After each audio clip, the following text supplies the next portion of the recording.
I went to a place that had a drop-off point, and these big black gates started opening up. And when I mean a drop-off point is, imagine if you're on the second floor of a building and you look down, that's the drop-off point. All I could see is from what I could see with my eyes, and as far as I couldn't see no more. It was like an ocean of people screaming and crying. And all I could hear is, "Get me out of here, please. Please get me out of here."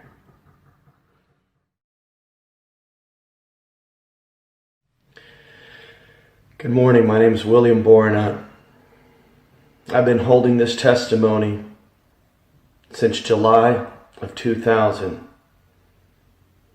When I flatlined, I died of a heart attack. When I died of a heart attack, I'll give you the story now. I did go to hell and I was tortured.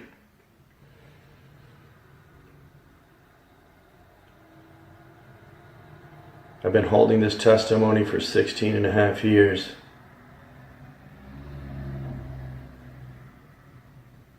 It's just not something that I really wanted to talk about. This is where it began.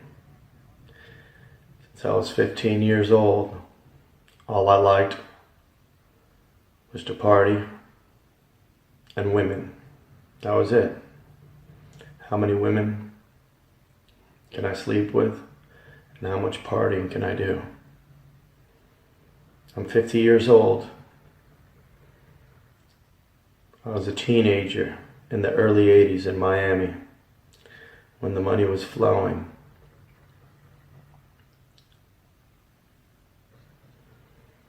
When the money dried up, it was time to go look for a job.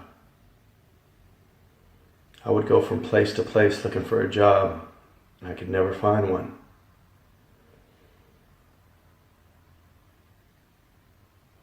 Something in my heart was just saying, get on your knees and pray to God. Didn't know how to do it. Didn't even know who Jesus was.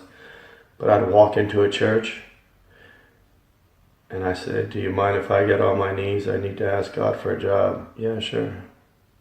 What little belief that I had that there was a God. And I would get on my knees and pray.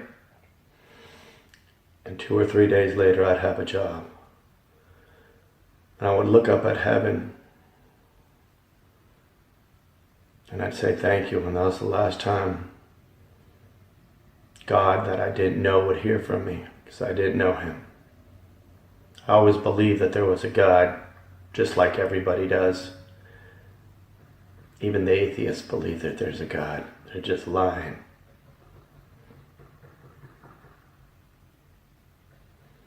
Two, 3 years pass. I either quit my job or get fired, and it's time to look for another one. There I go again. I already knew the secret. Just go to the first church you could find. Don't matter where it's at. Don't matter what denomination. Just walk inside and I'd ask for a job. "God, can you give me a job, please?" 2 or 3 days later, I'd have another job. And that whole time, I was just partying and women. That was just my main concern. There was nothing else.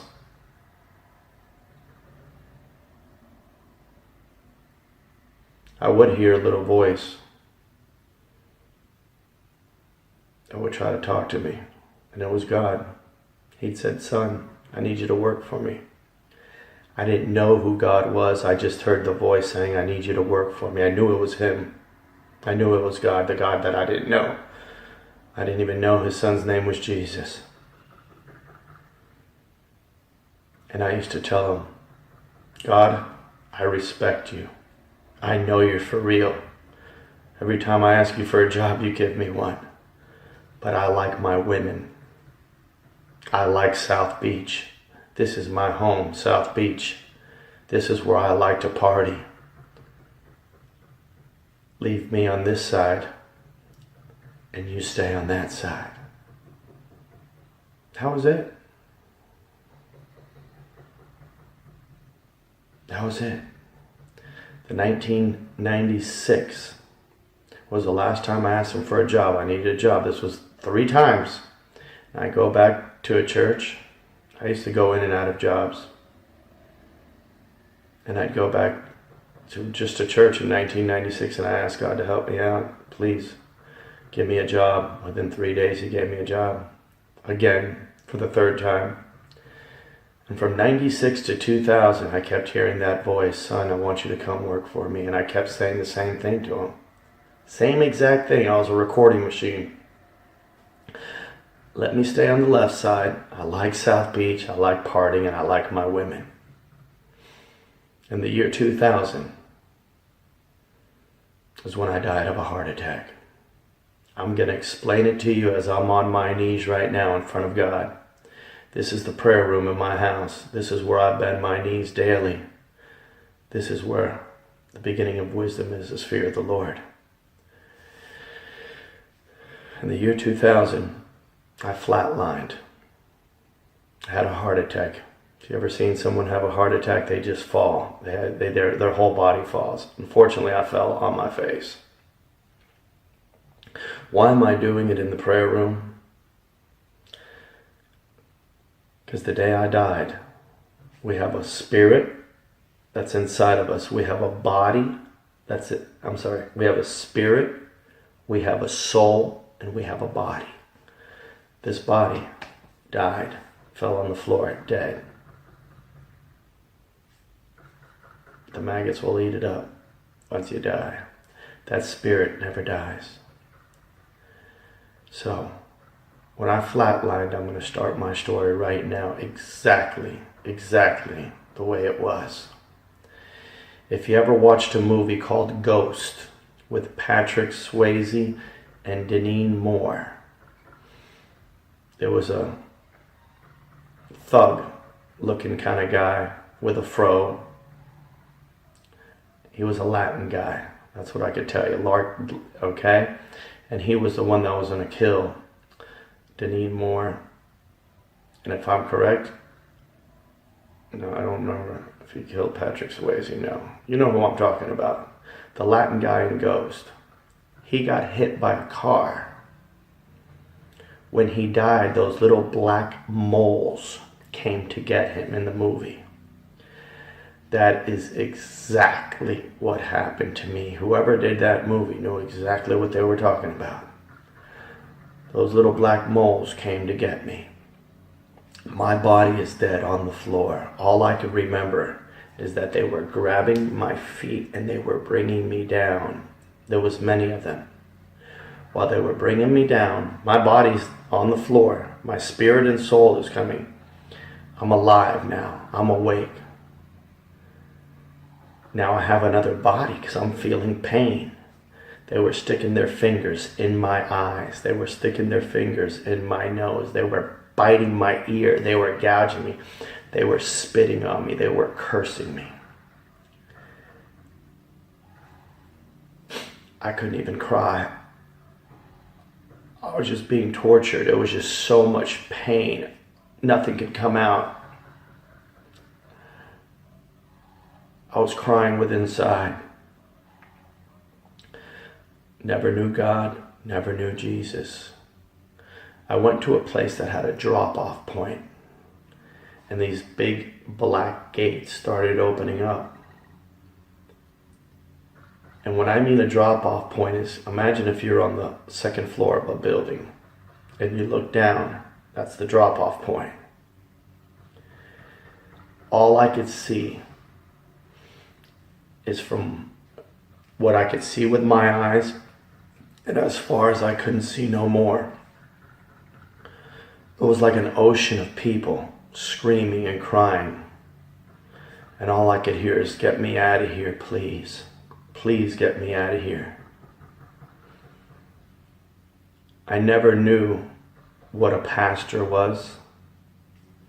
I never knew what a man of God was. That wasn't in my vocabulary. I didn't even know God. I just believed that God exists.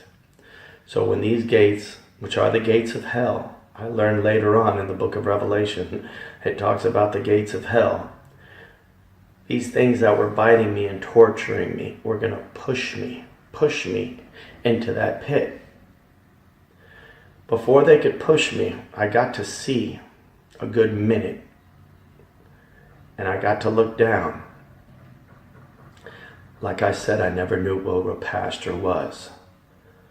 But there was a whole section of them, and all I could hear them keep saying is, I'm sorry I took the money. I'm sorry I took the money. I'm sorry I took the money. Then I could just hear people screaming. I was more in pain of the torture that they were torturing me, but he let me see that pit. Right before they were about to throw me, I was getting right to the edge of the pit. I cried out, just like I used to cry out for a job. I cried out and I said, God, just kill me.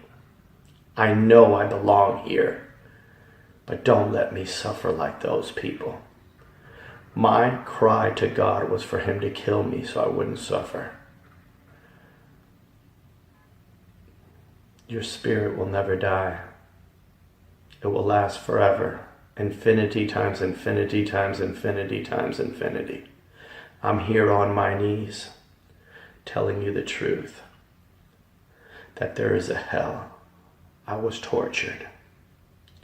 When I cried out, God, just kill me. I belong here. That was my cry. Just don't let me suffer like those people down there. From the back, you could see that wall back there. Okay? From the back, all that was coming forth was light. Light. Everything lit up. As the light lit up, then the people down there were screaming, please forgive me. Please, please forgive me. Please, please, I'm sorry I took the money. Please. The screams were getting so loud. I didn't know what was going on. All I could see was a light. A light. Remember, the light's coming from behind me. All I could see is a light beaming that way. And then I hear a thundering voice. You need help. You need help. It shook. It shook hell. That's how loud. And at that very moment, I was gone from there. The Lord put me back. Didn't even know it was the Lord. Didn't even know that word. Put me back into my body. And he lifted me in the air, airborne. Now my feet are not on the ground. Excuse me. My spirit is back in my body. And then in the air, he threw me against the wall where my bed was. So when I hit that wall, I fell down on the bed. I woke up the next morning. Never looked at myself in the mirror. I just woke up and all I could remember was hell, being tortured. Like I said, I never, ever, ever knew what a pastor was. If you asked me, I couldn't even tell you. I could remember many of them screaming, I'm sorry I took the money. And then that voice, I kept hearing it over and over. You need help. So the first thing I did was just call 411.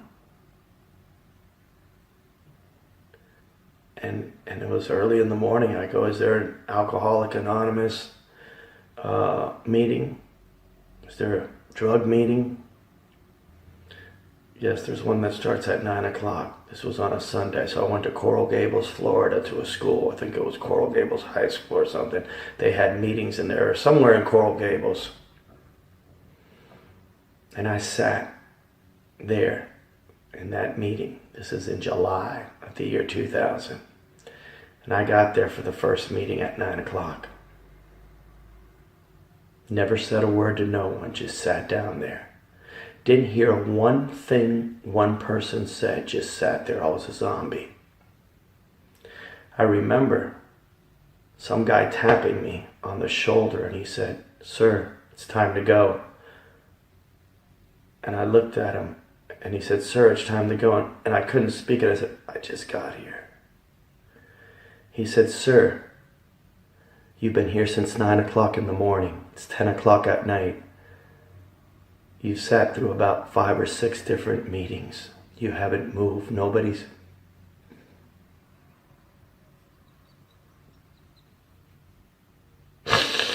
"Excuse me, sir. You haven't moved."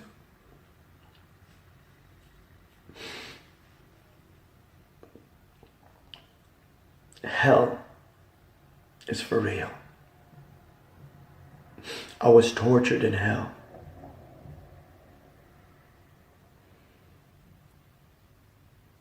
I still ran from God when I came back, but I wanted to know who God was. I wanted to know who God was. So I went to the people at my job, and there was this guy I used to call a Bible bagger that I would laugh at.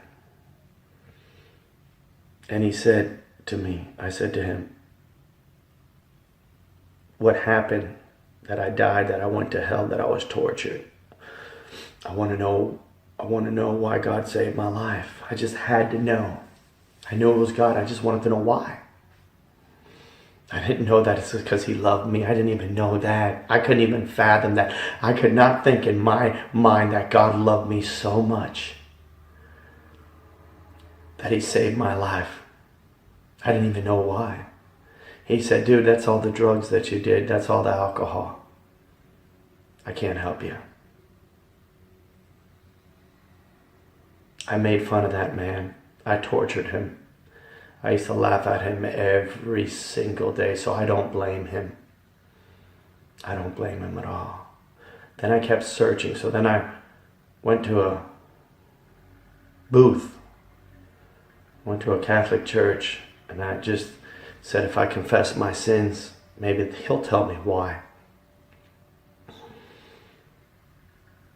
So I went in the booth and I couldn't stop crying. I was weeping like a baby, weeping, just crying. And the man in the booth said, "There's a long line behind you. Why don't you come back later?" I couldn't stop crying. It made sense. As bad as that sounded, it made sense because I couldn't stop crying. I cried for 2 weeks straight every day. I would go to work crying. And people at work just said, "Don't even talk to him. That dude, don't even talk to him." I would go to work crying. I would grab my paperwork to do my job, and I would cry for 12 hours. Then I'd go home and sleep, and then I'd cry again for another 12 hours awake going to work. And I did that for 2 weeks straight.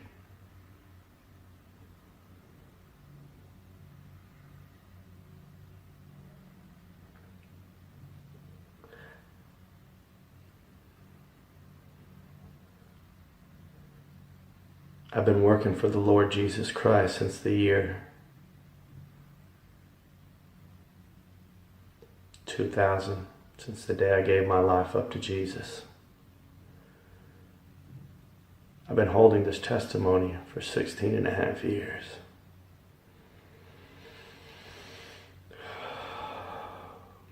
I worked for him for 7 years straight. He used me as a vessel to plant 5 churches. And then I planted a school for him. And at that time, when I planted the school, somebody did me wrong.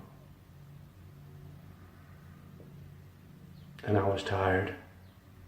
And I backslid. And I walked away from God for 7 years. And when I walked away from God for 7 years, I went back to womanizing. And I went back to partying. I went back right where I left off.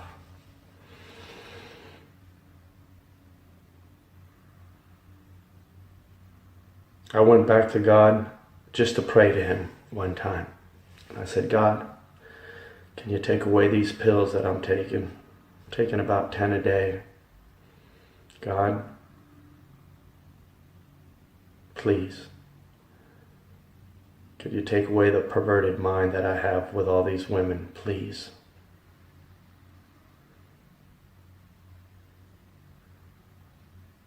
After 7 years, I just wanted for him to pray. I just wanted to pray for him to take away the pills and this perverted mind that I had. He's such a good God. He did that. But little did I know he was going to ask me to come back to work for him. And this is his exact word. He says, "Son, I'm glad you came to pray to me, because I was just about to take your life." He loved me so much that he took me back.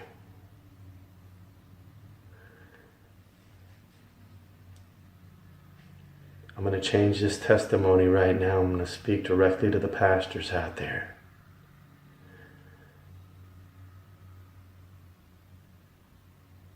There's a lot of them out there. I want to run a church for money, or they're taking money from the church. It's not worth it. I saw with my own eyes men being tortured. And to those of you listening out there, there's good churches that preach the Word of God. God will hold you responsible, because you're going to say, "Well, I'm not going to go to church because they just take the money." You know what? You will be held responsible for not following Jesus. I don't have much more to say. All I can tell you is God is real. The devil will not bother you if you're doing wrong. The day you get on your knees like I am right now and say, "Lord Jesus, I need help," and then start opening the Bible. I want to show you something. I'm going to bring it as close as I can.